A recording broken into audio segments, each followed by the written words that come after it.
Hello and welcome back to my channel What If Deku 2.0. Join us as we delve into the realms of fanfiction and fantasy, bringing you the best stories and discussions. Today we're kicking off part 5 of our series, What If Vigilante Deku was the owner of Cat Cafe? If you enjoy this video, please give it a like and subscribe for more content in the future. The author of this story is Arch12 from Archive of Our Own. All the relevant links are in the description. Feel free to say hello to the author on their profile. Now let's dive into the fanfic.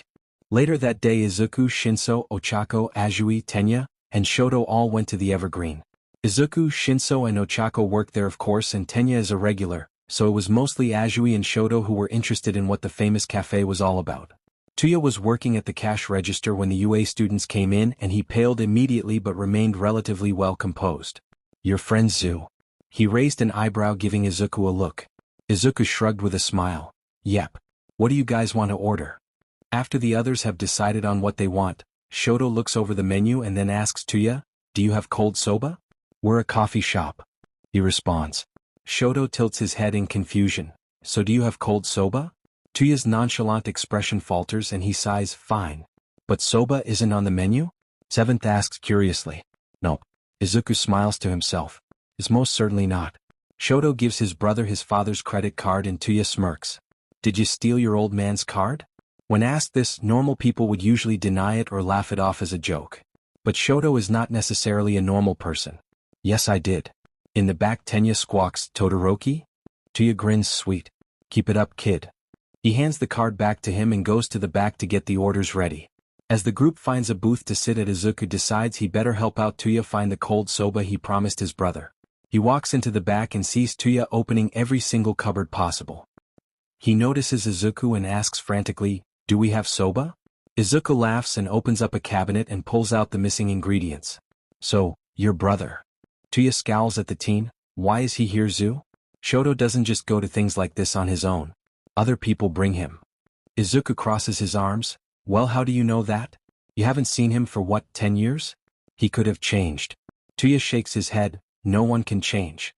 Not in that house." Izuku leaps up and sits on a counter watching as Tuya prepares his brother's dish. "You have an opportunity to help him. He's sitting 40 feet away from you. You can tell him."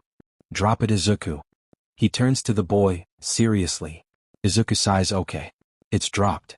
He hops down from the counter and walks back to the booth with his friends. That night he goes out as Helios for the first time since telling Aizawa. "Was weird." He groans and turns around. "Stop following me, dude." Aizawa pops out from the shadows and crosses his arms. "I will not leave you alone to fend for yourself. It's dangerous at night. I know you can't see it, but I'm giving you an angry look under the mask." He shouts to the man, "I've been doing this for years, you need to trust me." Aizawa walks next to him as they patrol the dark streets. "It's different now." Izuku frowns. "Why?" "It's not like I've changed in the past few days.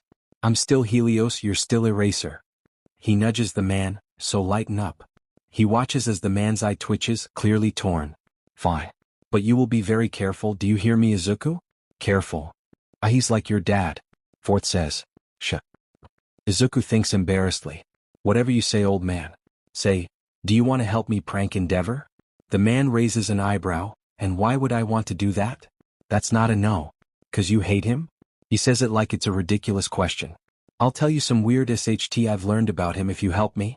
I know you're curious about his dirty little secrets." "I most certainly am not." The man denies fervently. Izuku waves his hand dismissively. "Sure. But if I told you I knew what he keeps tucked underneath his mattress, you wouldn't be even a little interested." There's a spark of intrigue in the man's eyes and Izuku grins. "Come on. I know you want to help me." Aizawa studies the boy. "What kind of prank are we talking about?" Izuku grins. "Water gun robots." Aizawa starts walking away right then and there. "I don't even know why I trusted you." He races after the man. "Come on. You just don't see the vision yet. Imagine. Eini Todoroki. Surrounded by 50 feet fireproof robots spraying him down head to toe." He smiles at the man. "You can't tell me that's not worth getting a little toasted over." Aizawa stops walking and turns back to the boy. "I can't believe I'm going to agree to this." He sighs. Izuku giggles as he jumps excitedly. "But you're going to."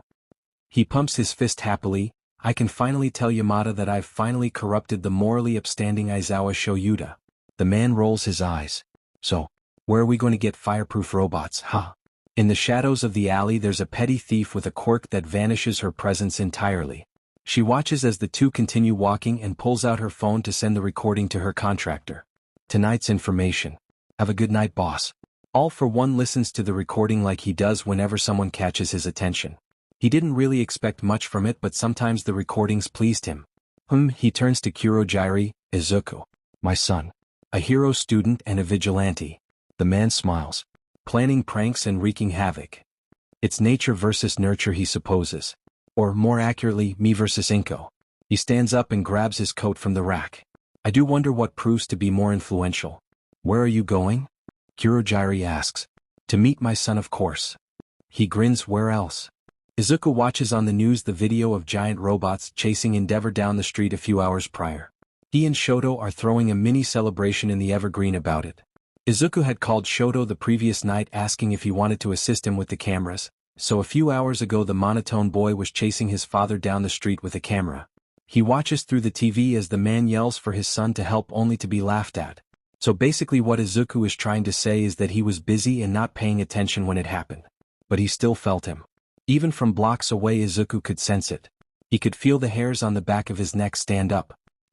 Is that who I think it is? Seventh asks nervously. No, this wasn't supposed to happen yet. He panics. Oh no. It's him, isn't it? I'm so sorry, kid. Stop being such pessimists? Second scolds. This fight isn't over yet. Hell, it hasn't even started. Izuku turns to Shoto and Shinso, who works a lot on the weekends, and speaks to them in a hushed voice. You need to hide. Both of you. Shinso starts to ask. There's no time. He grabs a few knives from under the counter and places them in their hands. This is when you need to trust me. The two nod, still looking a bit confused, but they grab the weapons anyway. Izuku turns back to the front with his mind racing. Why is he here? He looks around to see how many people he can help evacuate from the cafe, but there's not enough time. The bell rings and Izuku's breath hitches. He looks up at the man. He has an average height and build. He has short fluffy white hair with a spattering of freckles across his kind face. Anyone else would trust the man instantly. He looks perfectly ordinary. Innocent. But Izuku knows better. He can feel it. That son of a beach. Fifth grumbles. He could always trip people up with his looks. What can I get you, sir? He asks with a smile. The man tilts his head and Izuku is frustratingly aware that his mind-reading quirk refuses to work. The man's brow furrows slightly. Maybe he had a similar experience with the quirk blocking? Izuku hopes that's the case. Then the man smiles and it's like looking in a mirror. I'll get a coffee with a touch of sugar and 1 pump of caramel. Izuku smiles in return, trying to ignore his shaking hands, of course. He places the cup under the machine and watches as the man sits down at the counter just a few feet from Izuku. Are you a UA student by any chance? He asks. Izuku nods. I am. How did you know? The man shrugs. I've seen you walking to UA in uniform. Your father must be proud. He says with a glint in his silvery eyes. Izuku's words die in the back of his throat as he hears this, and a strong wave of rage comes over him. Oh, I'm not so sure about that. No? But you seem like such an impressive young man. Wrong, this is all wrong. Izuku thinks to himself. Izuku hands All for One his coffee. I never knew him. From what my mother has told me though, he sounds like an asshat. He says as the man sips his drink. Seventh gasps. Don't you have any will to live? I work in customer service. Of course I don't. Izuku responds dryly. All for One narrows his eyes and gives Izuku a look. You're quite gusty, aren't you, Izuku? Izuku never gave his name. They both know that. It's an invitation for further conversation. Izuku shrugs and smirks. I have no patience for villains, Dad. I am a UA student after all. Provoking his supervillain father is an awful idea. He knows that. But honestly, Izuku is past the point of giving any F. This is a bad idea, kid. The man folds his hands over the counter. I never knew my son was so moral.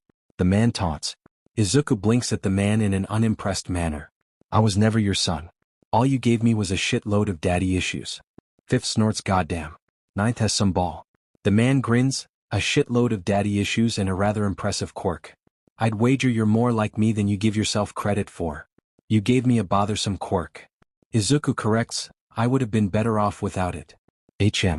Well, either way, I'm sure you've noticed the problem by now. Our quirks cancel each other out. Izuku says. A barrier. His father nods. Indeed. But he doesn't say anything after that, so Izuku sighs. Why are you here? I'm here because I'm your father, of course. I'm sure I owe you quite a lot in child support, the man says with mirth shining in his eyes. I didn't know you existed until a few days ago, he proclaims. Izuku shakes his head and laughs. Don't try to lie to me. I can smell your bullshit from a mile away. The man sighs dramatically, so testy. But your question is reasonable. I'm here to assess how much you know. Of what? Izuku raises an eyebrow. Of you? Of All Might? Of your little league? All for one hums, all of the above. So I must ask how on earth you know about me. Izuku wipes down a glass as he answers, I could ask the same to you. Neither of us were supposed to know of each other. Is that what Inko tried to do? Keep you from the truth? What a pathetic woman, really. Izuku snapped. He doesn't care who the hell it is, no one insults mom. He felt one for all crackle through his veins as he smacked the man across his face. The slap echoes around the cafe and all the patrons who didn't notice the father and son are now staring wide-eyed. Everyone is silent. All for one's cheek hurts like a mother effer and he smirks at the boy. You pack quite a punch, kid.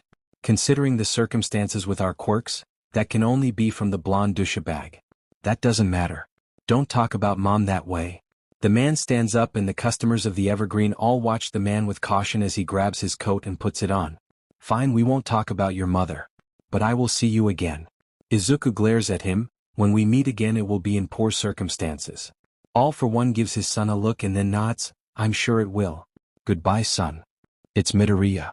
Not Izuku and certainly not son. You may be my father but you're not my dad. You will regret not joining our side, Midoriya. The boy smirks cockily. We'll see. With that the man leaves and Izuku stands there, waiting, on guard. But nothing happens. His father has left. After a few moments a few of his regulars come up to him and ask him if he's okay. He gives them a nod of assurance and then turns to the rest of the customers. Then he goes into the back and shouts up to Hitoshi and Shoto. You two can come out now. He watches as the two of them file out of the vents awkwardly. Shoto walks up to him first. Was that your dad? Izuku nods, painful aware of all the customers eavesdropping. Yeah, he's kinda bitchy. Shinso cackles. Well, you certainly dealt with him. We could hear the smack from up there. He points to their hiding spot. I've been wanting to do that for 15 years. He says with a faint smile on his face. He turns to the pair of them. I'm sorry for not explaining anything beforehand. All of a sudden he was coming here and I just freaked. So Daddy Dearest is a villain, huh? Hitoshi asks curiously. Oh, you have no idea? Later that day Aizawa calls him to invite him over to his apartment as Izuku Midoriya. He didn't say why, but Izuku has a sneaking suspicion that Yamada knows full well about his side gig as a vigilante. Secretly Izuku is really grateful for the plans. After meeting his serial killer of a father for the first time he would really enjoy some relatively normal family dynamics. But he's still nervous. What if Eri doesn't like him when he's out of costume? What if it's awkward? Calm down, Ninth. It'll be fine. Seventh assures him. So he fidgets nervously with the cuffs of his sleeves as he takes the elevator up to their floor. He knocks on the door and hears the blonde hero. Just a sec. The man opens the door with a big smile. Welcome. Izuku has to jump over a few stuffed animals littering the floor to make his way to the living room, but he doesn't mind. Aizawa is currently stirring something that looks a little burnt and smells suspiciously like smoke. He walks over and looks at the skillet and winces. Man, you really can't cook. The man glares at him. Why do you think I go to Evergreen every day? Because my personality is addictive and you have the compulsion to adopt every sad parentless child you see? Aizawa snorts as he gives up on his cooking. We should probably just order delivery, he says to Yamada, but Izuku shakes his head. No way, man. You forget you have an expert right here. But you're a baker. Do you cook? Izuku shrugs. Kaken has taught me the basics. Kaken? Yamada asks curiously. Oh. He says, realizing that the man probably isn't aware of his connection to Bakugo. That's what I call Katsuki. Izuku looks through the fridge trying to find something he can whip up. You're friends with Katsuki Bakugo? Ha, I'll admit I didn't see that coming. Izuku grins. People never do. He then notices the lack of one white-haired girl. Where's Eri? Yamada raises his eyebrows. So you really are Helios, huh? Aizawa scoffs. What, did you doubt my information? Izuku smiles. I am indeed. I spilled the beans when I apologized to Eraser for ruining the couch. He glances at the new couch and sucks in a breath. Again, sorry? Aizawa rolls his eyes. You were shot, problem child. Don't apologize for bleeding when injured. Anyway, Eri is in her room but she'll come out soon. Izuku nods. Does she know who I am? Yamada shakes his head. Nope, all she knows is that you're a family friend. Izuku looks at the men skeptically. Well, this will be an interesting dinner. When Izuku finishes the dish, Katsudon. He makes no attempt to stay humble. Yes, I did make this exquisite meal all by myself. Oh, you say I'm incredible? He puts a hand up to his mouth in mock shock. Please, you're too kind. He acts out dramatic scenes to himself as he puts the food on the table. Eri looks at him. You're funny? She says, and Izuku just about dies from cuteness overload. He grins. Well, thank you, Miss Eri. He sits down at the table next to her. Did your dads tell you who I am? Immediately Aizawa and Yamada's heads snap up. He can see exactly what they're thinking displayed across their faces. Don't tell her you're Helios. He gives them a look to say, I'm not fucking stupid, you guys. Not really, no. She says with a spark of intrigue in her face. I'm a hero student in your dad's class. Really? Are you good at it? She asks. The very best. He glances over to the man, then leans close to her and whispers in her ear, probably even better than Aizawa. Well, you're humble. Third deadpants. Eri shakes her head adamantly. No one's better than Dad. Izuku gives her a grin. Normally I'd agree, but I'm just that good. Don't get a big head, kid. Aizawa warns him teasingly. After dinner was over and Eri was getting ready for bed, Izuku was talking with the men who were doing the dishes. He was having a perfectly nice time, but then he remembers he should probably update Aizawa on what happened a few hours prior. Oh, I need to tell you something. Aizawa tenses, his mind immediately going to the worst possible scenario. What happened? He asks urgently. Izuku swallows harshly. My father stopped by. But Aizawa's face perfectly embodies a loading screen, and if Izuku was in a better mood he would laugh. But I thought you were an orphan? Yamada goes wide-eyed with shock at his husband's blunt question, but Izuku doesn't mind. Oh, I am. He's not my dad, just my father. He says. He's the project Nedzu and I have been working on. Aizawa narrows his eyes. Explain. Izuku waves his hand around absent-mindedly. It was the condition of me entering UA. He helps me track down and capture my father, and I agree to be his student. Aizawa rubs his face with his hands. Good God. He looks up at the teenager and asks, so he's a villain? Izuku laughs. That's an understatement. He's more like the villain. Have you ever heard of the King of the Underground? He asks causally. The fork Aizawa was cleaning drops to the ground, clattering on the tile floor. All for one. Oh my God. Izuku smiles. He threatened my life a few hours ago. Not the best of times. Oh kiddo, Yamada says softly, but Izuku just shakes his head. Don't make this a thing. Me and Nedzu have got it handled. Don't make your life being endangered a thing? Aizawa asks incredulously. Yep. He says cheerfully as he walks towards the door. Just letting you guys know, if I go missing it's not by choice. He closes the door quickly and races down the hall. He can hear the men running after him saying, Izuku, this is serious, and we can help you, but he doesn't care.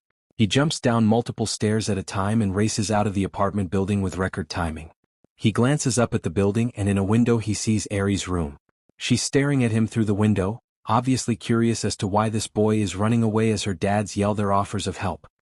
He gives her a wave and mouths, see you later, before Aizawa bursts out of the door. Izuku, we need to talk about this. Eraser says as he chases the boy down the road. You really should let them help you. First advises, but Izuku shakes his head. As incredible as Eraser is, not even All Might at his prime could handle All for One. There's no need for unnecessary bloodshed. Especially when it comes to the Aizawa Yamada family. He thinks of what would happen if they got involved with All for One and he shudders. That's not happening. So Izuku just grins as he crawls up to the rooftops with ease. Too slow, Eraser. Pretty soon it's clear that there's no getting through to the boy, so Aizawa has no choice but to let him go. Jesus, kid.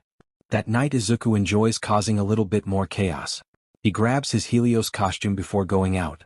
He goes to the HPSC headquarters and is a little peeved to see that there are still employees there.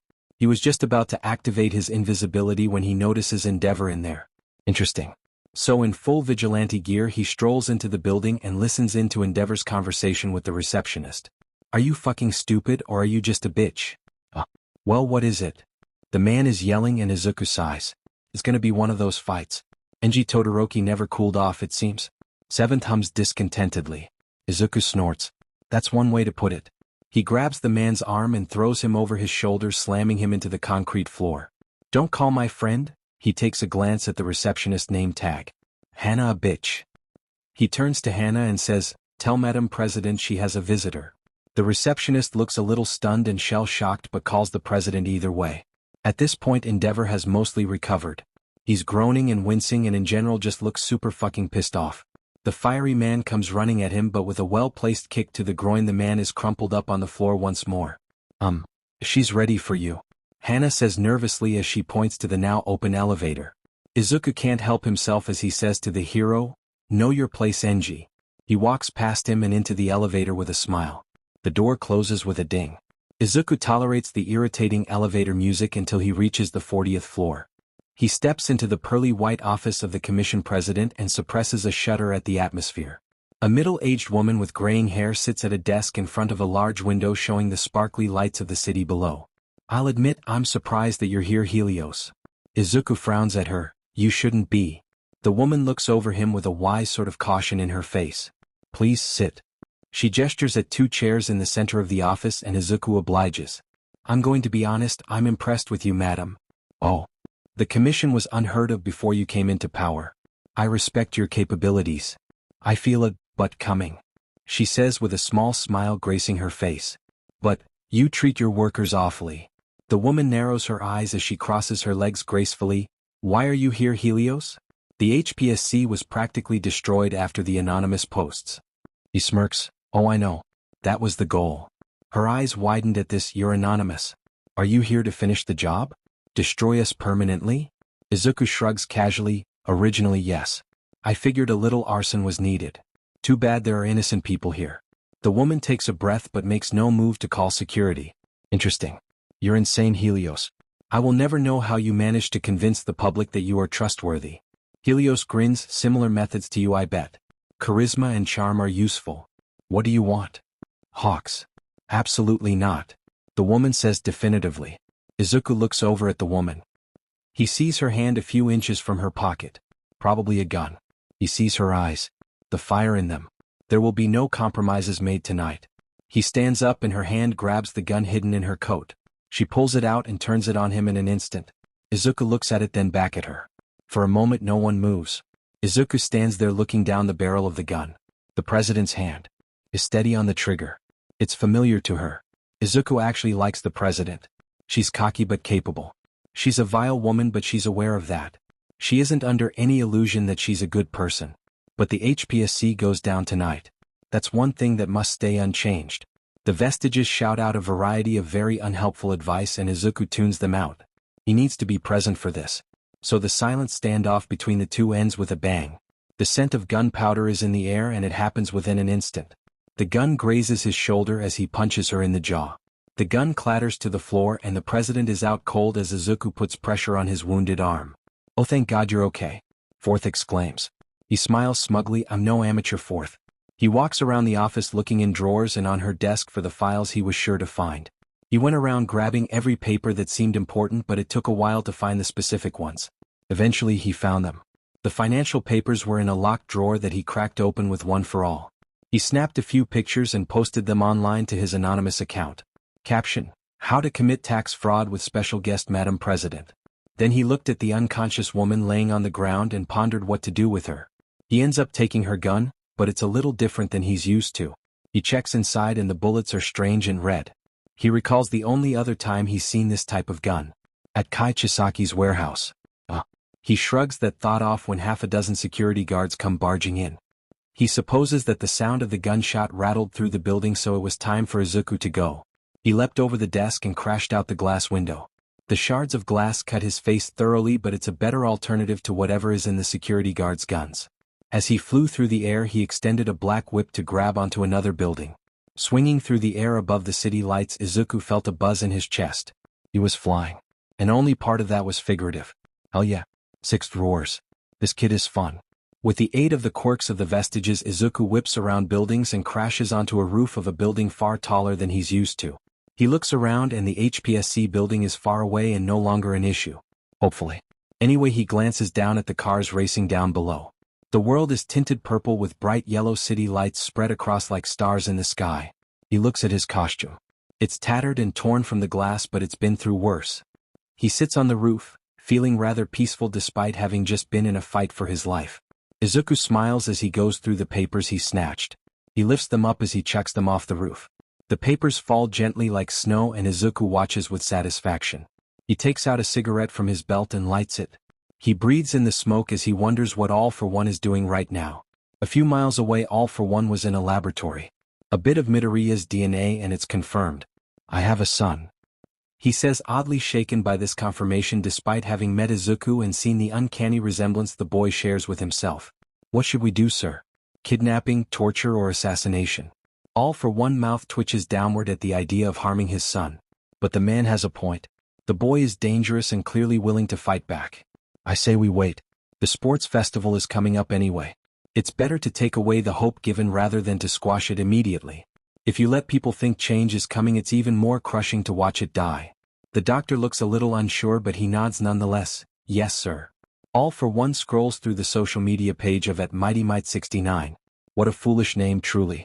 But he can't deny the small smile that forms on his face watching clips of his son hang around with his friends. Too bad he's such a stickler to the rules. He might have been a good replacement for Tamura. After watching the papers scatter on the ground, Izuku decides that he better get home. He stands up and stretches his arms. The wound from the bullet still aches, and Izuku glances at it. He pulls out the gun he was shot with and turns over a bullet in his hand. Something about it makes his instincts scream at him. There's something shiny on the top of it that Izuku inspects. He quickly realizes that there's a needle in the middle of the bullet. It probably injects something into the target. Once he thinks about this, he becomes immensely grateful that the needle of the bullet he was hit with didn't get into his skin. That would have been bad. He decides to pocket the bullets. He'll have to do some experiments with it. He sends out a black whip into the dark night sky and starts to swing his way home. It won't be until much later that he realizes just how close he came to losing his quirks that night. But that's neither here nor there. Izuku comes to school the next day with a smile on his face. Everyone and their mother is gossiping about how Anonymous is actually Helios, that the tax fraud accusations were true, and how the HPSC is officially done for. He walks into class and sees Kaken staring at him with a raised eyebrow. He walks over to the boy and shrugs. What? I like to have hobbies. Knocking the lights out of the head of the commission is a hobby? Kaken says under his breath. Sure is. And a fun one too. Izuku replies as he sits at his desk. Bakugo rolls his eyes. Mom wants you over for dinner. She practically had a stroke when she found out you got into UA. Izuku snorts. She never did have high expectations for me, did she? But sure, I'll come. You better. She has a lot of questions. Ugh, whyy. He groans dramatically. It's what you get for skipping town. Bakugo says, taking delight in Izuku's misery. Ninth is in trouble. Second taunts. Izuku scoffs internally. Oh, shut up. But now Sixth joins in. Trouble. Izuku scowls. I didn't skip town. I moved 15 minutes away. The world didn't end. Whatever. She misses Auntie. Izuku stiffens and Bakugo sighs. I didn't tell her what happened. Izuku looks at the boy sadly. Bakugo inhales harshly. Yep. At this point, Aizawa calls the class's attention. Hey, sit down.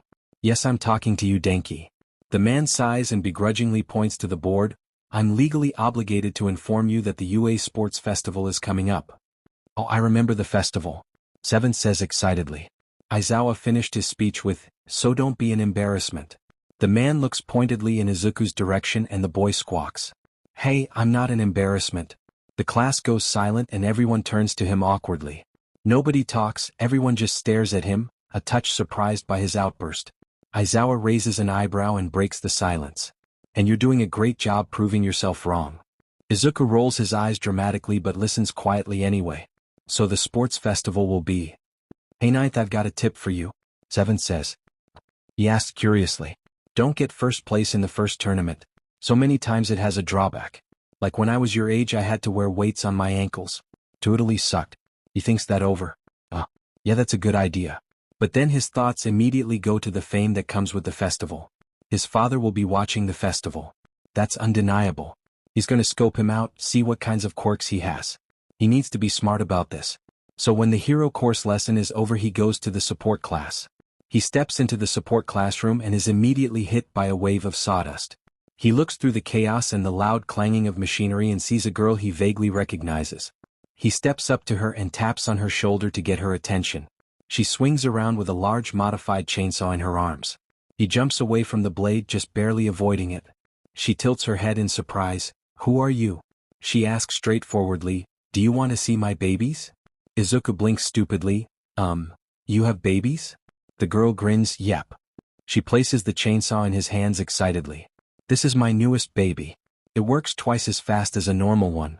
Oh, that's what you mean by babies? Izuku mumbles to himself before returning to his normal volume. Yeah, I'm here for some, babies I guess. Her eyes light up with excitement. May Hatsum at your service. What do you need? You're a little scrawny, she says deep in thought, so maybe some kind of strength baby? Izuku flushes and mutters, I don't know if scrawny is the right word. Hatsum hums her disagreement but doesn't push. But I do have some ideas for support gadgets? May grins, perfect. Within an hour Izuku is fully decked out in all sorts of armor and gear. He can barely move. His goal is to win the festival using one for all and support gear, but none of his other quirks. The less information he gives his father the better, and besides, May is pretty cool. Hatsum may have taken to calling him scrawny, but she's smart and intuitive.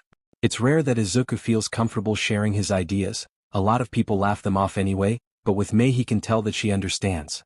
The two of them pore over blueprints and various metals for a while before Izuku leaves with boots that fly, gloves with a built-in taser, and other nifty gadgets. Luckily everything is pretty compressed and subtle, but just noticeable enough to cast doubt over what's a quirk and what's gear. Now that he thinks about it, gear is a good way to pass off his quirks from all for one as just equipment.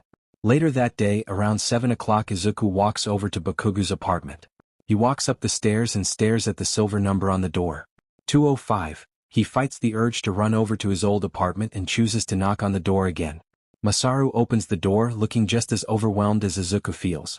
Despite the man expecting him, he's still shocked. Izuku. Oh my, it's so good to see you again. He smiles. Izuku looks around the apartment and he's way too aware of everything that has changed. The sofa that used to be against the wall has moved, and the carpet has been replaced. Masaru has a few more wrinkles and there are new pictures of Kaken that Izuku has never seen before on the shelf. But it still smells the same. Auntie is making katsudon. Spicy just like Izuku likes it. His gaze drifts to the kitchen where Auntie is instructing Kaken on how to chop the onions until she sees him. She gasps and runs over to him. Her hands immediately grab his face as she studies him from head to toe. Izuku, gosh, you've gotten tall. But you look unwell. You know you need to get your sleep. I've been telling the brat that, but dash. All of a sudden she stops and looks behind him. Where's Ko? I need to have a few words with her. You two just up and left dash. Izuku decides to cut to the chase. She's dead. Well, that's one way to rip the band-aid off. Six says awkwardly. From the kitchen you can hear Kaken dropping his knife as it clatters on the tile floor. Auntie's eyes are wide and unbelieving. W? I love you, you little shit, but you can't be lying like that. He's not lying. Kaken says from the kitchen, and Mitsuki whirls around to gape at him. No, she whispers, and Izuku nods. 4 years ago. It was Endeavor. He speaks slowly as if he's trying to prevent glass from shattering. Masaru comes up behind Mitsuki and rubs her shoulders comfortingly. I'm so sorry. Cool. He says gently, and Izuku feels awkward now. Cool. Like I said, it's been 4 years, so I'm kinda used to. He glances at Auntie and trails off. Tears prick her eyes. But Auntie never cries? The blonde woman clears her throat as she pulls herself together. You should have come to us, Izuku. Izuku glances at Kaken and sends him a look. The boy just shrugged helplessly. It's clear Auntie was not briefed on the bullying 10-year-old Izuku endured. Izuku just smiles though. Don't worry, Auntie. It was hard, but I made it work. Masaru raises an eyebrow. You mean you didn't go to the foster system? Izuku snorts. Wow, Masaru's funnier than I remembered. That's a good one. He says to the stupefied adults. He's not joking, 9/5 says. He's not. Oh no. Are you crazy? I'm registered as quirkless, they'd eat me alive. By the way, I got a quirk recently. That's been fun. He says casually. In the back he sees Kaken cackling in the background, clearly amused at the sight of his stunned parents. Mitsuki and Masaru are pretty non-responsive, looking like a real-life blue screen, so Izuku walks over to the couch himself. Trust me, that isn't even the worst of it. He says with a grin. Boy, do I have a tale to tell. So over dinner Izuku gave them a heavily edited version of the truth. It's a story about a late bloomer who took over his mom's cafe and now got into a hero course after finishing his online courses. It's a shock to them, but Izuku just smiles thinking of what they would think of the truth. A story about a vigilante with the two most powerful quirks in existence, son of a supervillain mastermind. Yeah, no, that wouldn't go over well. On the contrary, I think it would go perfectly. Third says, shut up, you just like drama. Second scolds, so me this is interesting. After the story things are pretty normal. Now that Auntie is over the shock of Izuku being back, she's back to her old ways. And I can't believe you never told me this, brat. She scolds Katsuki. Masaru turns to the green-haired teen. So, how are your classes with the principal? I've heard he's eccentric. Izuku laughs, that's an understatement. But he's cool. Kaken rolls his eyes, of course you think he's cool, nerd. Izuku chucks a dinner roll at him when Auntie isn't looking. Masaru gives him a scowl but doesn't say anything. Oh, and you don't? Izuku taunts. Of course I don't. He's a weirdo. So you have no interest in the weirdos' predictions for the sports festival? Izuku asks with a smirk. Kaken freezes momentarily but shakes it off quickly. I don't need any stinking predictions, I'm a win. Izuku says as he stares at the boy. What do you means, HM? I'm going to get first place. And you're gonna eat shit, nerd. He stands and points to the boy to accentuate his statement. Hey. Masaru says quietly in protest to his son's language, but Mistuki just laughs. You're too cocky, brat. For all you know, Zuka here could leave you in the fucking dust. Katsuki returns to his seat with a pout. I'm gonna kick your fucking ass. He mutters to Izuku, who in return sticks his tongue out at him. Something tells me the festival won't go the way you want them to, Kaken. Izuku says cheerily, smacking Katsuki's fist away casually. That night Izuku invites Shoto over. He's grown fond of the boy's company, and to be honest he's a little nervous for the sports festival. He leads the boy up to his apartment and shows him the ladder that leads to the roof. The red and white-haired boy looks up in awe. I've never hung out on a rooftop before. He says quietly, and Izuku gapes at him. Really? I'm always up here. It's so quiet. And it was quiet. The streets were mostly empty, and with the chill of the wind not many people were outside. Shoto breathes out and the cold creates a small cloud from his breath. Are you scared? For the festival? He asks, and Izuku nods. My father is going to be watching. There's a lot on the line. He says solemnly. Shoto nods in agreement. My father will watch too. He expects perfection. Izuku takes out a cigarette and offers it to the boy. He takes it and lights it with ease. The two look up at the stars as they smoke, and Izuku asks his friend a question. What do you think would happen if we ran away? Shoto looks at him in surprise. People would track us down. Why do you ask? Izuku chuckles. Leave it to you to be honest. I don't know. Sometimes I wonder if everything at UA is going to collapse under my feet. And if that's the case, it's better to get out while I can. Izuku lays down on the cold concrete looking up at the hazy night sky. Shoto lays down next to him. These things are fragile. Izuku hums his agreement and Shoto continues. But it could become something incredible. What could? Our careers? Our quirks. Our relationships. Shoto explains. Family, Izuku. That's what all this could become. He turns to the other boy and smiles. All of this could come crashing down around us. But maybe it won't. Izuku feels hope bloom in his chest. He's satisfied with that answer. Yeah, maybe. For a few minutes they sit there quietly watching the stars glimmering in the dark night sky. But then Shoto breaks the silence. I think your coworker is my dead brother who died years ago. Izuku chokes on air and looks at the boy with wide eyes. What? Shoto frowns slightly before turning to him. My older brother was named Tuya too. Izuku raises his eyebrows but lets the boy continue. And he's thought to be dead. I don't know if I believe that anymore. His eyes, Izuku. They look the same. He has scars now, of course, but was said to have burned to death. What other explanation is there? He says, completely confident in his. Izuku sighs as he thinks about what he should say. Shoto has figured it out already. Yeah, you're right. Shoto's head snaps to him. What? I said you're right. Izuku says, giving him a sad look. Tuya Todoroki, known in some circles by the alias Dabi. He faked his death a few years back. Shoto just blinks. I am so smart. He says in a daze, and Izuku giggles. I'm gonna be honest, I'm glad you figured it out because I've been pestering him to tell you for weeks. He laughs and Shoto just stares at him. I need to speak to him. He says quietly. Maybe he can come home. Izuku shakes his head though. I don't think that would work, Sho. The boy frowns. Then we'd make our own home. He turns to his friend with a newfound fire in his eyes. All of us. Mom, Fuyumi, Natsuo, and Tuya. We could do it. Izuku smiles. Yeah, you could. He leans up and looks down at the boy. Promise me something, Shoto. Ichim? Sure. Promise me you'll put yourself first. Shoto leans up and looks at him. Why? Just indulge me. No matter what happens, you should be safe. You need to stay safe, okay? Pinky promise? The boy shrugs and their pinkies intertwine. Shoto looks at Izuku. I pinky promise that I'll put myself first. Izuku smirks. I can't wait to tell Tuya that you figured it all out yourself. Shoto smiles just the tiniest bit and it makes Izuku feel like he's walking on air. He's going to be surprised. The next day Izuku spends the morning at the gym hitting the punching bag. As he hits one, sand begins spilling out of it and Izuku sighs. That's the 7th one that broke. He says exasperated. Behind him he hears footsteps walking towards him, so he turns around to see Eraser. Hey, do you know if they have any sturdier equipment? Kinda exploded a few. He gestures to the trashed punching bags that littered the floor. Aizawa raises his eyebrows. Those are the sturdy ones. He looked at the damage Izuku inflicted on them and smirked. Clearly not sturdy enough though. Izuku frowns before he gets a wave of inspiration. Oh my god. Bad idea. Aizawa cuts in quickly. Izuku scoffs. I haven't even said my idea yet. You don't need to. It's a bad one. Izuku rolls his eyes and packs up his gym equipment and gestures to Aizawa to follow him. This worked in Supergirl.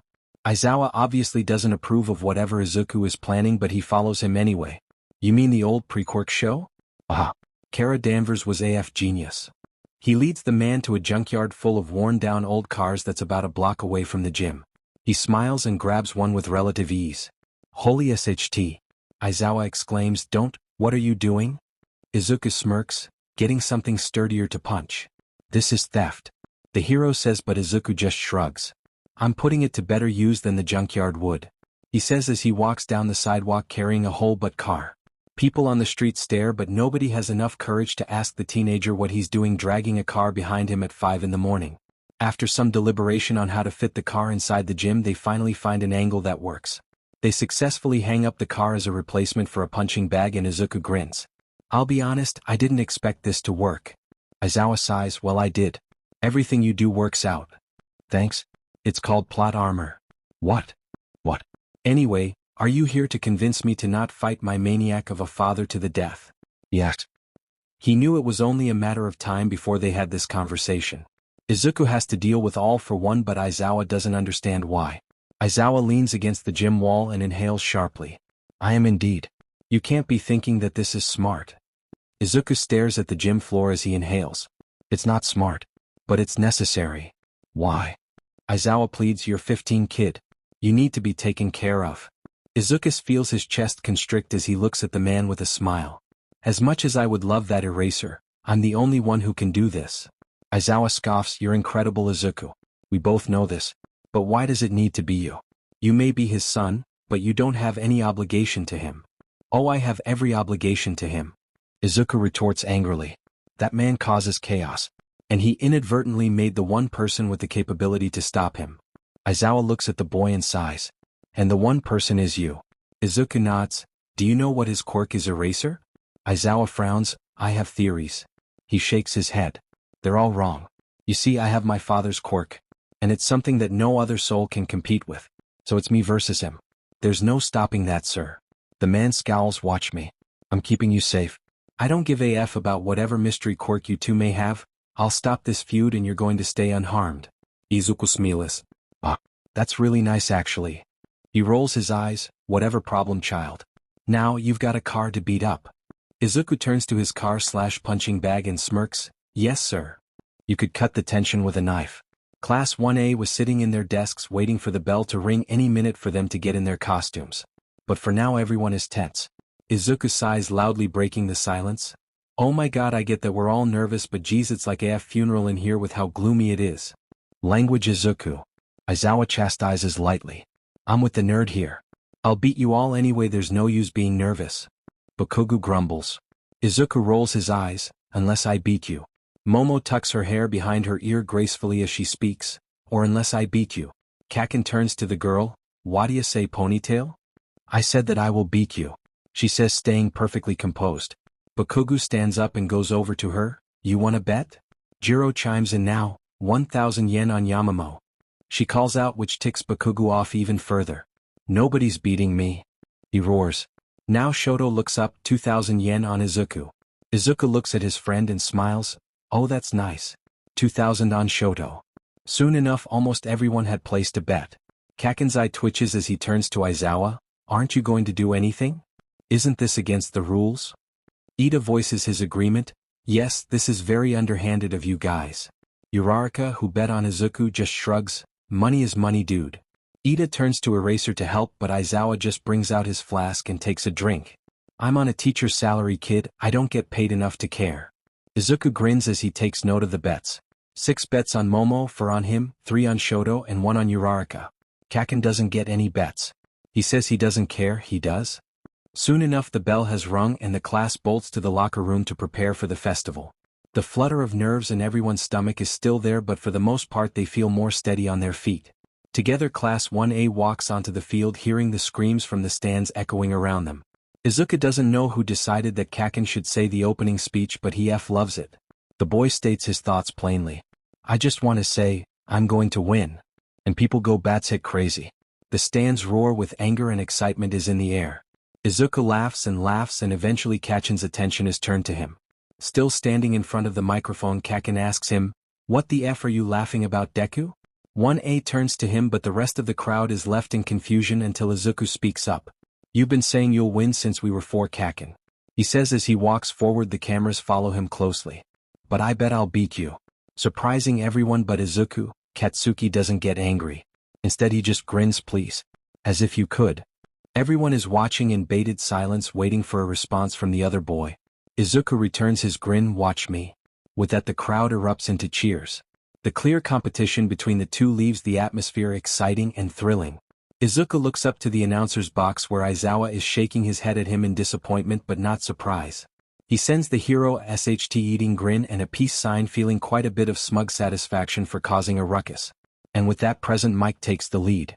Screaming into the microphone, the man starts the festival. Who's ready to get started? He yells to the hyped-up crowd. Kaken walks back down from the platform to the group of first-year students. While Tenya chastises him for speaking like that on television, Izuku just walks up to him and holds up his fist. Katsuki looks at his outstretched fist, then to Izuku. He smirks and meets the fist bump with a nod. Let's see who comes out on top. With his new equipment from May, Izuku is pretty confident. The only thing he needed to promise in exchange for the free gadgets was that he would gather attention and tell the cameras Hatsume's name. And our one and only Shoto Todoroki has cast an ice wall. Good thinking. Yamada's voice filters through the speakers. So Izuku flies forward, just barely getting past Todoroki's ice wall. He waves to the dual-colored boy before chucking a heavy metal ball at him. Hatsume's ingenuity comes in handy again with a ball easy to throw, but that packs a powerful punch. Whoa. We have some violence from 1A student, Izuku Midoriya. The boy is struck right in the shoulder and Izuku feels a twinge of guilt when his friend winces in pain. But this is a competition, so he doesn't have time for sympathy. The boy sends a spike of ice that Izuku dodges as he yells out, Thanks for the boots, Hatsume. Hopefully that's enough of a promotion for now, because Kaken is coming right up behind him. He smells the faint smoky scent and feels a wave of nostalgia hit him. The boy bolts in front of him, but with a click of a button Izuku has tossed him. He looks at the boy and winks smugly, but he knows that the game is far from won. Kaken is screaming about, Where in the hell did you get a taser? And Izuku looks down to see Yamamo creating trampolines to jump from obstacle to obstacle. More violence. A taser. Support gear provided by our students here in 1H. Pretty amazing, aren't they, folks? But before he can deal with her, Achiko is next to him floating on a rock. He's about to shove her off, but she speaks up before he can. Let's team up. She says, looking extremely nervous and a little nauseous. He narrows his eyes skeptically. Why should we? Normally he'd be much warmer to his friend, but at this point in the games everyone is his competition and he's not going easy on any of his classmates, friend or not. For the next round. It's said that it'll probably be a team event. She was right. He considers this and nods. I'll deal with Shoto, you take Momo? Ochako Uraraka, Quirk. Zero Gravity seems to be teaming up with Midoriya. How will these powerhouses work together? Mike says. She nods and flies down to wreck Momo's plans. By this point Shoto had gotten over the hit in the shoulder and was looking a little pissed, to be honest. While approaching what looks to be a minefield, it's clear what his strategy is. To stay just above the mines, skating to the finish line. Like hell Izuku's gonna let that happen. See, he was pretty prideful, and while he doesn't want to technically get first in this race, he knows that we'll have drawbacks. He does want everyone to know that he could if he wanted to. So gathering up a SHT ton of mines will have to do. With a little bit of time and a sheet of metal soon enough Izuku is hurtling through the air. Looks like to do, no Bakugo is in the lead. Oh now Yaoyorozu, oh now Bakugo again. This is a close race folks. Todoroki, Kaken, who had recovered, and Yaoyorozu who had beaten Uraraka it seems, are almost at the end when Izuku comes flying by. Looks like Midoriya is in the lead now. This boy sure keeps us on our toes. He sticks his tongue at the three of them just barely stopping before the finish line. He looks at the checkered end of the race and decides to sit crisscross applesauce a foot away. Wait, but what on earth is he doing? Yamada asks and he hears Aizawa huffing in the background. If there's one thing I've learned being Midoriya's teacher it's that if he does something, it's for a reason. Aizawa chimes in, sounding particularly smug today. He watches the confusion filter past the three faces. Yamamo is the only one who considers that Izuku might actually have a reason for not crossing. So she steps forward to Izuku and smiles. Winning this has a consequence doesn't it? She asks. Izuku smiles, I knew I liked you. He says as a confirmation.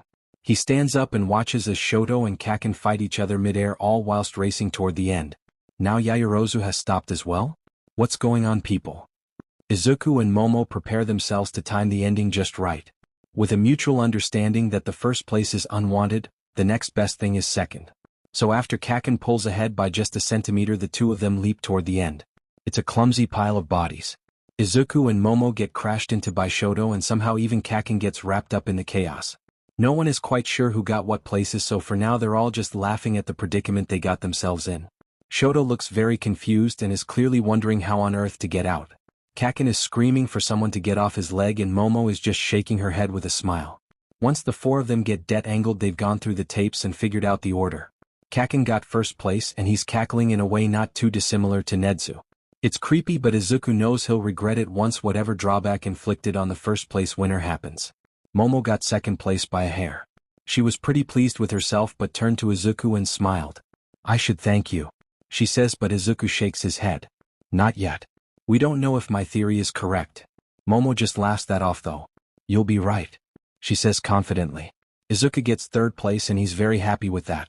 It was clear to everyone and most importantly his father, that Izuku could have won if he wanted to.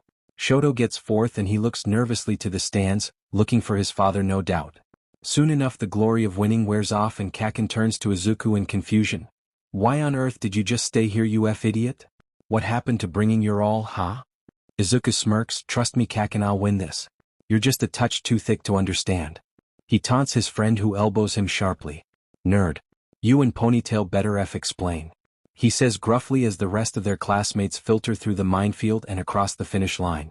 As Midnight explains the rules of the cavalry battle, Izuku can feel Kaken's glare on his back. He turns around, flips the boy off then looks back to the front. He immediately makes eye contact with Uraraka and nods. Him, her, Tokoyami, and Mei decided to be in a team and together they made a plan. Kaken has 10 million points so naturally everyone will be going after him. Not them though. We've got to get as many points as we can before snatching Kaken's. Izuku says and Uraraka nods. Yeah 10 million would be nice but it's a make it or break it kinda number. We need a safety net of darkness. Tokoyami says unnecessarily darkly. Mei hands out a few gadgets she's whipped together and they wait with bated breath for the announcement to ring over the field. With a crack of Midnight Whip everything starts off with a bang. Uraraka's Quirk plus Mice gadgets make it relatively easy to float a few dozen feet above the ground. Together they wait. Sure enough everyone goes for the 10 million points. Izuku sees Momo's group from the corner of his eyes. He nods sharply. Now. Moving as one they try to sneak behind the team. Unfortunately for them Shoto had kept his eye on Izuku since the beginning, clearly anticipating something like this. A wave of fire launched from the dual-colored boy chases them so they retreat to the sky.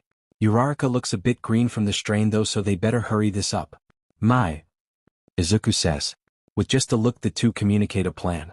Hatsum grins and lifts her arm before snapping it down. To most people it looks like a random meaningless move but from a button on her bracelet comes a thin wire. With zoom and quirk Hatsum puts all her focus into controlling the wire and snatching the headband. In a matter of seconds the Shoto's headband has found a new place around Izuku's wrist. He smiles and high-fives Mei before the return to the ground, giving Ochako a much-needed break from her quirk. The moment Todoroki notices his missing headband is obvious. The entire field feels a chill go down their spine as the boy goes straight for Izuku. But Izuku's team is already halfway across the field. Kaken is currently fending off a few different teams, so Izuku sees what easy targets there are. He glances over and sees Hitoshi's team. Oh, this is gonna be fun. A manic grin stretches across his face as he leads his team over to him. Hey Toshi. He calls to his friend while beaming. Izuku, you come here often? Out of habit, Izuku was about to reply with something snarky, but he snapped his mouth closed fast. He shakes his head to the boy. Tokoyami. Rather than responding to Shinso, he speaks to his teammate. Dark Shadow lashes out and grabs his headband easily. Shinso glares and turns to Tokoyami and Mei, the only ones without knowledge of his quirk. What are you guys wearing? He asks aggressively, referring to the boots provided by Mei. They're my dash. Mei jumps to the defense of her inventions. She goes limp and Izuku yells to Ochako, we need to leave her behind. Thankfully she doesn't ask for any explanation, and within moments the remaining members of their team are in the air once more. He got her with his quirk. He says. Whatever you do, say nothing to him. Uraraka, who already knew this, asks him about further plans. There's a minute left, do we go for Bakugo? Izuku scans the scene below and to his surprise there's a new competitor he needs to be wary of. No. We go after him. He points and Uraraka turns to him in confusion. Why him? Izuku grins, you'll see. Izuku is eternally grateful for the trust Ochako has in him. Nido Monoma. Quirk, copy. While the smug blonde boy is going after the explosive blonde boy, Izuku sneaks up behind him and grabs a headband. It's not very many points, but that doesn't matter. They have his attention. The boy turns and glares. Explosions come from his palms and Izuku grins. He got Kachin's quirk already, as well as the 10 million points tucked safely around his neck, the label hidden from the competition. Monoma correct? He asks politely. He seems like the type to appreciate things like that. Yes. You're Midoriya? Izuku watches as the boy tries and fails to copy his quirk. Cheap imitations. He says to the boy. That's what they are. Sure enough, this pisses him off. The group jumps at them, but Dark Shadow just slaps them away. With the close proximity, Izuku sees from the corner of his eye Uraraka touching the headbands with all 5 fingers. You know nothing of me. The boy hisses and sends a spike of ice to them. So he has Shoto's quirk too? Speaking of the red and white-haired boy, he's seconds away from crashing into the two groups. Izuku's team jumps out of the way, leaving Shoto's group to crash into Monoma. Uraraka focuses on the headbands and gently lifts them off the boy. She grabs them from the air, going completely unnoticed, and hands them to Izuku with a smug smile. Here you go, Zu. Izuku grins at her, thanks darling. The 3 of them see Bakugo running at them. It's obvious he's noticed his missing headband, courtesy of Monoma, and blames Izuku. Uraraka elbows him playfully, don't go flirting now, Hime will get jealous. She teases as she punches Katsuki in the nose, causing him to hiss angrily. Izuku laughs that she will. Say what's up with you two. He says as he gives Siro a kick square in the nuts. Achako's eyes light up at the conversation topic. Ugh, I don't know. She's so hot and cold. I mean she dash. Can we talk about your love life later? Tokoyami cuts into the conversation curtly and Izuku feels his face go flushed with embarrassment. Yes, sorry. He says as he looks around at the groups they're fighting, realizing it's probably not the best time for talk of romance. Tokoyami sighs as Dark Shadow throws Kirishima around like a play tui. Bakugo roars at him, what Deku? Take this seriously, nerd. Izuku puts on his best puppy dog eyes. So crass Kaken. He taunts while dodging the boy's explosions. And time is up. Yamada's voice rings out through the stadium and Izuku sighs with relief. He turns to the screen and smiles when he sees his name on the top of the list with more than 10 million points. He climbs down from the shoulders of his friends and immediately runs to Mei. The girl who was just recently released from Shinso's mind control looks pretty confused. What happened? Scrawny. How'd we do? She doesn't seem too concerned about it though. He smiles, we won. Sorry about cutting you off though. There wasn't any other choice. Yes, there was. Izuku knows there was another option, but honestly there was no way he was going to do that. Together the two of them walk back to the lockers where the classes are waiting for the next match to begin. Midoriya. That was awesome, dude. Kaminari calls out to him from the other side of the room. It was cool, Siro says with a pained expression. Wish you hadn't gone for the balls though. Mina snickers. Please, that was the best part. Siro pushes her playfully and she rolls her eyes at him. Anyway, Zu, I guess you knew about the 10 million point penalty? Izuku nods. I had a feeling. Damn. You're so smart, dude. Kaken huffs from where he's sitting in the corner. He's not smart, he's just a coward. You were just scared of the 10 million. Izuku shrugs, maybe, but where did starting with the 10 million get you? That's right, in third place. Kaken flips him off as Izuku takes a seat next to him. How's Auntie? Yes. I feel kinda bad for dropping the orphan bomb then. Acting like it doesn't matter. Immediately eyes are on them. Shit, Izuku did not plan for people to overhear that. Oh well, nothing to do about it now. She's shell-shocked from your lack of tact. Kaken snorts. Seriously, you walked in and said she's dead, what were you expecting? The boy shakes his head, she wants you over for dinner every week. What, Kaken, you know how busy I am. He whines, but Kaken has no sympathy. Too bad, nerd. She's worried. And for good reason, I might add. Mina looks at the pair with curious eyes. You're an orphan, Midoriya? Izuku smiles at her. You're the only one here with the guts to ask, huh? She looks a little startled at his nonchalance, but she returns his smile anyway. Seems like it. You get more and more interesting with every passing day.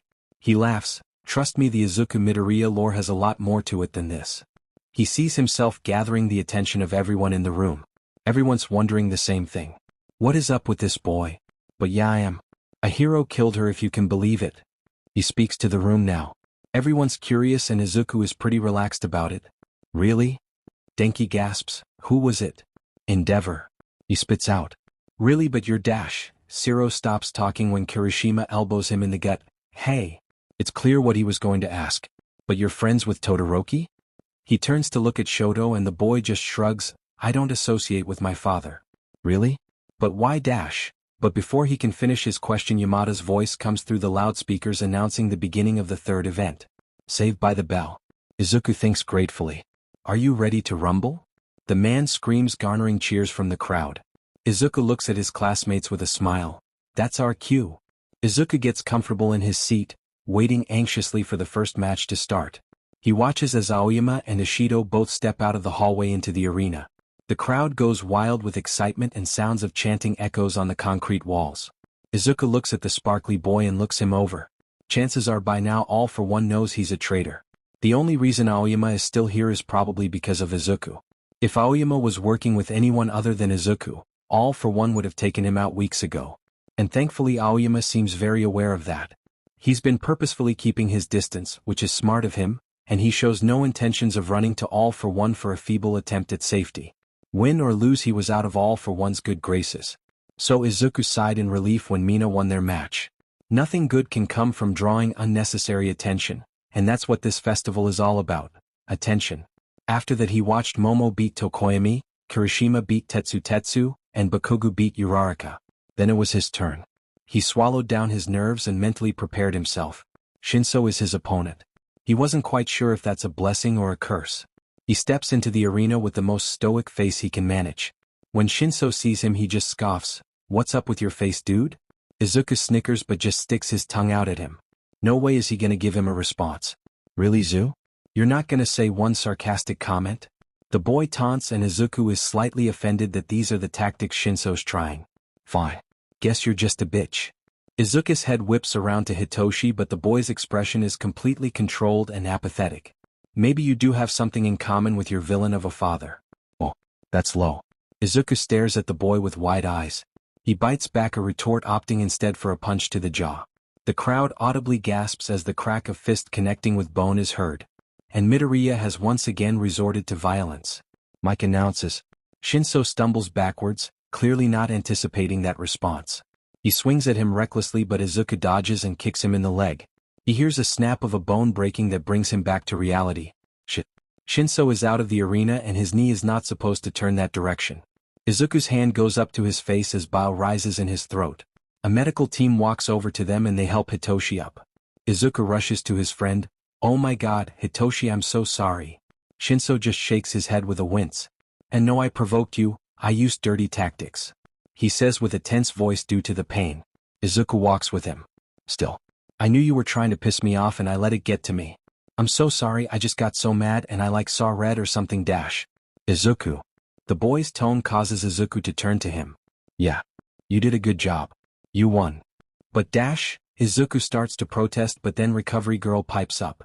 I'm sorry, honey, but you'll have to continue this conversation later. Shinso has to recover. The woman says sweetly. Izuku returns to the locker room. He leans against the wall and slides down dramatically like people do in movies. His father's words from a few days ago echo in his head. I'd wager you're more like me than you give yourself credit for. He hears the click of heels, and when he looks up to the door frame he sees Midnight.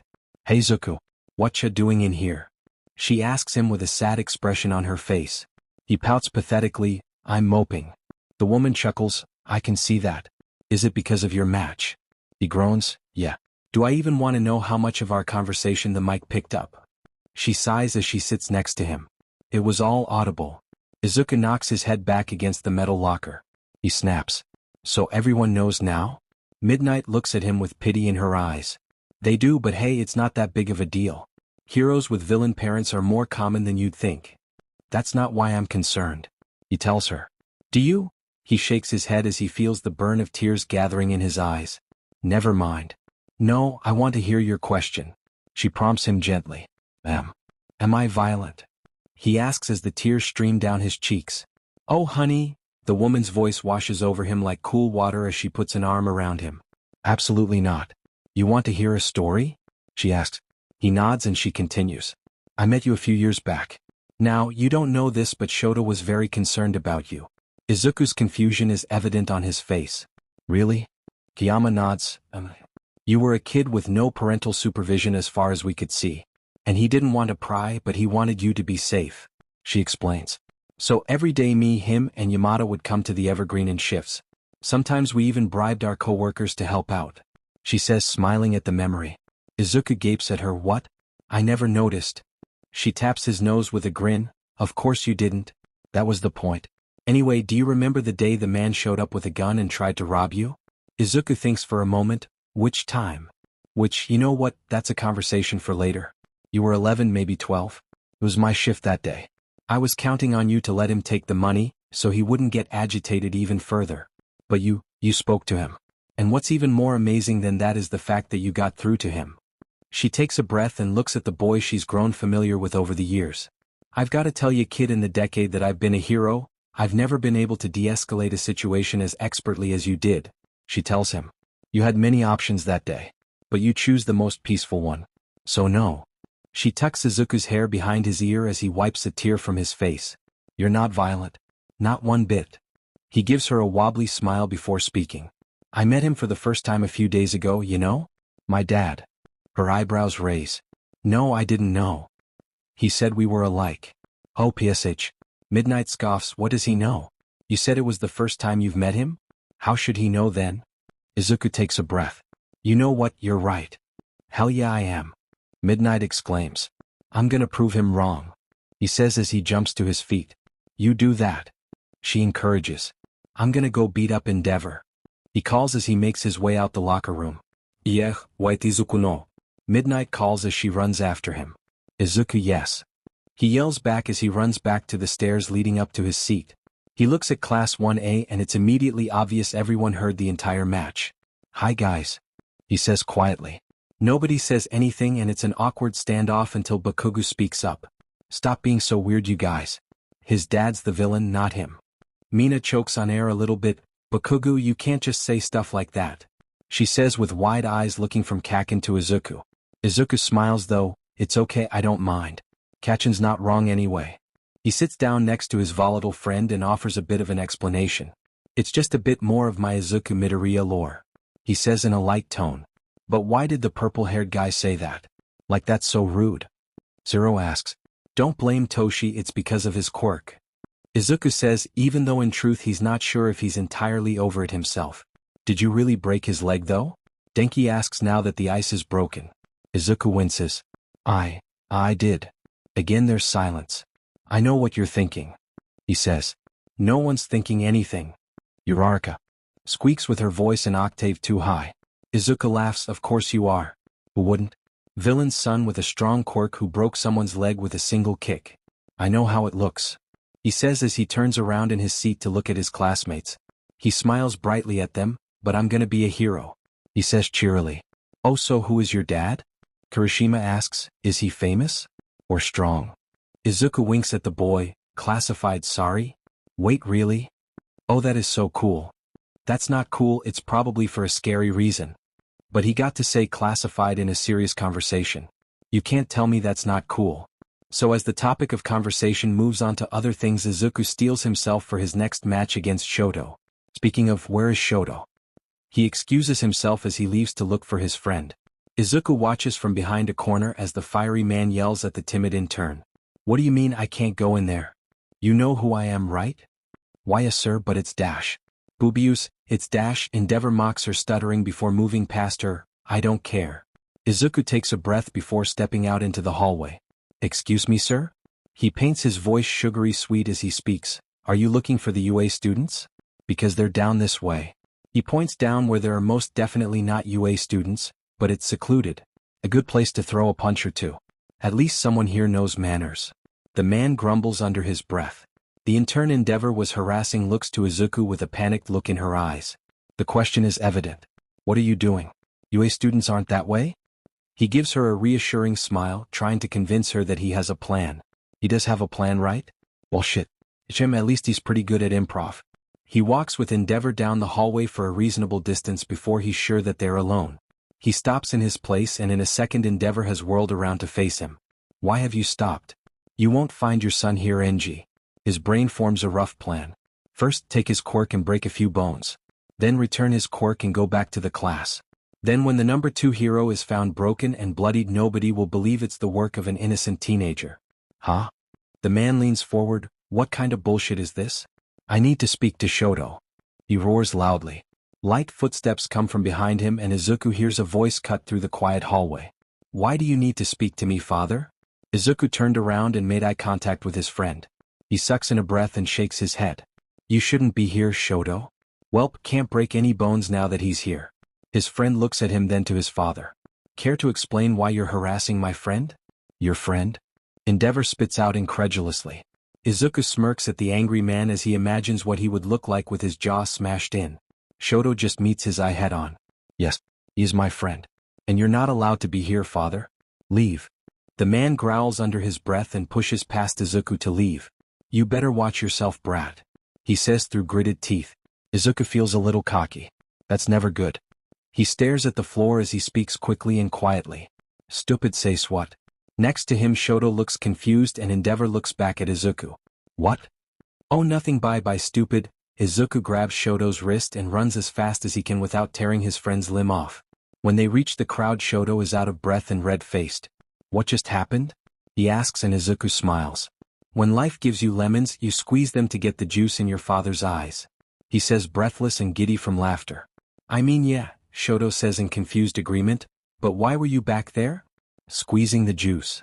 Izuku explains with a vague wave of his hand. Anyway, it's about time for our fight to the death, yes? Fight to the unconscious, not death. Shoto corrects as they walk to the hallway that exits into the arena. Izuku shrugs, potato. He looks up to see Tenya fighting a girl with vines for hair. He nudges his friend, looks like we're up next. Thank you for joining us on this incredible journey through What If Vigilante Deku Was Owner of Cat Cafe. I hope you found it as intriguing and thought-provoking as we did. A big shout out to Arch12 for crafting such a compelling story. Don't forget to check out their profile on Archive of Our Own for more amazing works. The link is in the description below. If you liked this video, please give it a thumbs up, share it with your friends, and don't forget to subscribe to What If Deku 2.0 for more fascinating explorations into the world of fanfiction and fantasy. Your support helps us create more content like this, and we're always excited to hear your thoughts and suggestions in the comments section. See you guys in the next video.